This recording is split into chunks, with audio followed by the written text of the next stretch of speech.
रस्सियों से लटकाते थे। ऊपर क्या थे, जंगले थे, तो उनसे रस्सियां बांध के और नीचे से फांसी पे लटका दिया जाता था उनको। जो पुराना सिस्टम था ना, पट्टे डाले जाते थे और पट्टे फिर हटा दिए जाते थे, तो फांसी उनको लग जाती थी उस समय। तो इसके लिए मैनुअली था ये सब। ये बाद में ये बंद कर दी गई है दीवार, तो इसको फांसीघर कहते हैं उस समय।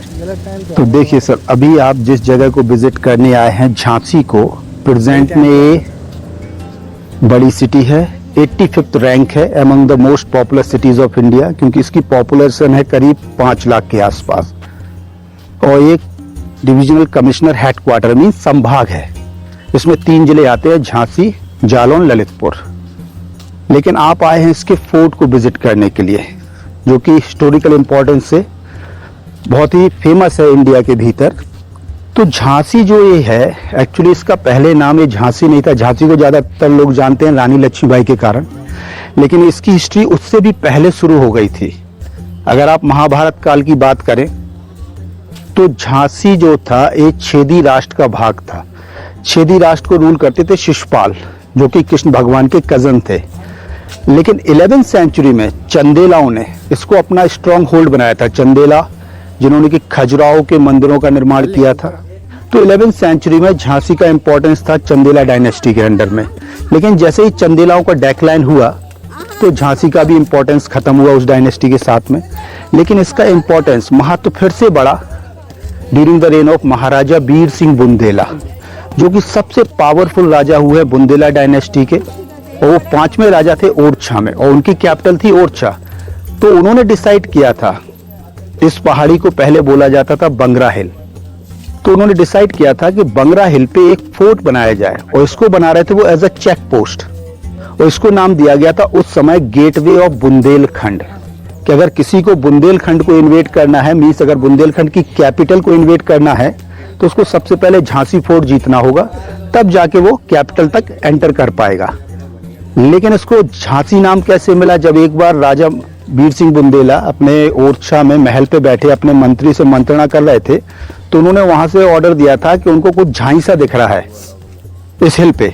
झांसा मीन्स धुंधला सा दिख रहा है। तो उनके मंत्री ने उनको उत्तर दिया था कि वो झांसा नहीं है महाराज, जो आपने फोर्ट बनाया है वो फोर्ट है वहां पे।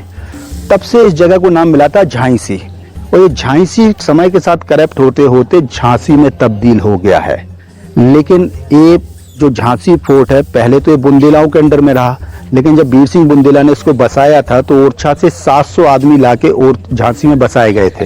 लेकिन जैसा मैंने कल आपको बताया कि ओरछा राजधानी था, 40,000 आबादी थी, लेकिन उसका डेक्लाइन हुआ क्योंकि डायनेस्टी स्विच कर गई दूसरी जगह के लिए। लेकिन झांसी के साथ क्या हुआ कि यहाँ पे डायनेस्टीज कंटिन्यू की हैं।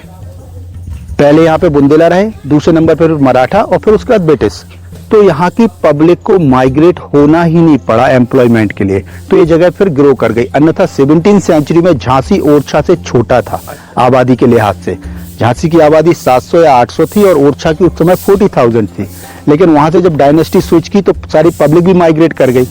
तो ये जगह पहले बुंदेलाओं के अंडर में थी, लेकिन मराठाओं के अंडर में आई है ये 1730 के बाद। कि क्या हुआ था, 1730 आते आते ओरछा जो स्टेट थी वो कई स्टेटों में टूट गई थी। दतिया स्टेट फॉर्म हो चुकी थी, ओरछा स्टेट पहले से थी, और पन्ना स्टेट फॉर्म हो चुकी थी। तो पन्ना को रूल करते थे उस समय महाराजा छत्रसाल बुंदेला, और उनके बारे में लिखा है कि सबसे बड़े योद्धा हुए बुंदेला डायनेस्टी के, जिन्होंने कि अपने पूरे जीवन काल में 52 लड़ाइयां लड़ी थी मुगलों के खिलाफ। और ये शिवाजी के डिसाइपल थे, पपिल्स थे। इन्हें गोरिल्ला जो वॉर टैक्टिक्स थी, छापेमार युद्ध नीति, उससे युद्ध लड़ते थे। इनके राज को बोला जाता था दांगिया राज, जंगल डोमेन। तो इनका युद्ध हुआ था उस समय बंगस खान से। 1729 में महाराजा छत्रसाल की उम्र थी 80 ईयर्स, और उन पे अटैक किया था बंगस खान ने मुगल आर्मी लेके। तो महाराजा की वो अवस्था नहीं थी कि वो युद्ध कर सके मुगलों से। तो उन्होंने फिर बाजीराव पेशवा फर्स्ट से मदद मांगी थी। तो बाजीराव पेशवा फर्स्ट पन्ना आए थे, मुगलों से युद्ध किया और महाराजा को हेल्प किया मुगलों को हराने में। तो जब ये लौट के जाने लगे बाजीराव पेशवा, तो महाराजा ने अपनी पूरी स्टेट को 3 भागों में बांटा और अपनी स्टेट का 1/3 हिस्सा बाजीराव पेशवा को गिफ्ट किया था जी। तो गिफ्ट किया, इस तरीके से मराठा एंटर हुए सेंट्रल इंडिया में। बाजीराव तो वापस पुणे चले गए, लेकिन वो अपने केयर टेकर नारू शंकर को, क्योंकि झांसी भी उनके अंडर में आया था, तो नारू शंकर को यहाँ पे केयर टेकर के रूप में रख गए थे। तो इस तरीके से मराठा सेंट्रल इंडिया में एंटर हुए थे। क्योंकि क्वेश्चन आता है कभी कभी कि जब बुंदेलाओं ने बनाया तो मराठा कैसे एंटर हो गए, तो बुंदेलाओं के द्वारा कुछ पार्ट उनकी स्टेट का उनको गिफ्ट किया गया था मराठाओं को, तो इस तरीके से मराठा सेंट्रल इंडिया में एंटर हुए थे। और जो मैं आपको सेकंड कैनन बता रहा था, ये देखिए वो है कड़क बिजली तोप। यहाँ से अंदर आके देखिए आप, अभी भी कैनन वॉल लगा हुआ है, देखिए यहाँ पे। तो इसको बोलते हैं कड़क बिजली तोप, क्योंकि जब एक फायर होता था इससे तो ऐसे साउंड करती थी जैसे थंडर बोल्ट हो रहा हो, लाइटनिंग हो रही हो। तो सारा कास्ट आयरन का है ये मटेरियल सर। तो ये केवल डिस्प्ले की रखी है, क्योंकि सेकंड जो फर्स्ट इंडियन इंडिपेंडेंस स्ट्रगल हुआ था उसके दौरान ये सब टूट चुकी थी ये चीजें।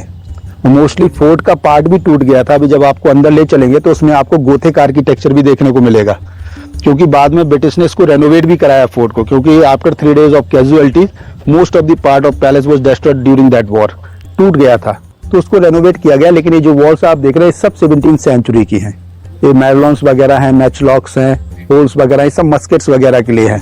ये जो रैम्पार्ट है इस पे हॉर्स वगैरह से हॉर्स राइडर्स घूमते थे, गार्ड्स वगैरह के लिए। तो अभी इसके ऊपर लेके चलेंगे, क्योंकि ये जगह फेमस है रानी लक्ष्मीबाई के लिए। तो यहाँ पे एक जंपिंग पॉइंट है जहाँ से रानी अपने पुत्र दामोदर राव को लेके घोड़े से निकली थी। तो वहाँ पे एक जंपिंग पॉइंट बना रखा है। अभी वहाँ पे उनकी एक मूर्ति लगा रखी है उन्होंने, और ब्यूटीफुल कविता लिख रखी है जो कि सुभद्रा कुमारी चौहान ने लिखी थी। बुंदेले हर बोलों के मुंह हमने सुनी कहानी थी, खूब लड़ी मर्दानी वो तो झांसी वाली रानी थी। तो उस कविता की भी 2 लाइनें वहाँ पे लिखी हुई है। आइए, ये है भवानी शंकर कैनन और कड़क बिजली तोप रखी है बाहर साइड। अब इस कैनन को आप देखिए कास्ट आयरन की बनी हुई है। इस पे गणेश जी को बनाया गया है, देखिए ऊपर जो प्रथम पूज्य देव है, और उसके सामने एक टाइगर का फिगर दिया गया है। ये टाइगर का, कि जब ये ऑपरेट होगी इट रोर्स लाइक टाइगर। लेकिन ये 1857 क्रांति में देखिए टूट गई थी, तो केवल अभी डिस्प्ले के लिए रखी गई है। ये कास्ट आयरन की कैनन है, और इसके दोनों तरफ एलिफेंट्स की डिजाइन बनाई गई है। जहां पे इसको रखा गया है ना, इस प्लेटफॉर्म पे आप यहां से क्लियरली देखिए हाथी बना हुआ है। ये देखिए यहाँ पे ये एलिफेंट का फिगर बनाया गया है। इस सिंबॉलिक है कि इतनी हैवी कैनन है ये कि इसको केवल एलिफेंट ही कैरी कर सकते थे, ह्यूमन के बस की बात नहीं थी। तो इसीलिए सिंबॉलिकली यहाँ पे एलिफेंट्स बनाए गए हैं। ये देखिए आप ब्यूटीफुल इन्वर्टेड लोटस बनाया गया है पूरा कास्ट आयरन में। और यहाँ से आपको ये बारादरी का सीन दिखाई देगा झांसी के फोर्ट का। ये देखिए आप नीचे साइड है बारादरी, एंटरटेनमेंट के लिए यूज होती थी ये जगह। और ये पूरा फोर्ट 49 एकड़ में फैला हुआ है जी।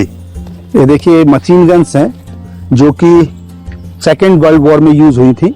तो ब्रिटिश ने यहाँ पे इसलिए रखा था सिंबल ऑफ विक्ट्री, क्योंकि वो जीते थे सेकेंड वर्ल्ड वॉर, तो यहाँ पे लाके रखी गई थी दोनों तरफ। देखिए इसका मेन गेट है महल में एंटर होने के लिए। इसके अंदर फिर बनाया था उन्होंने पंचमहल जी। गुलाम गौस खान की कब्र है यहाँ पे। एक गार्डन था जहाँ पे रानी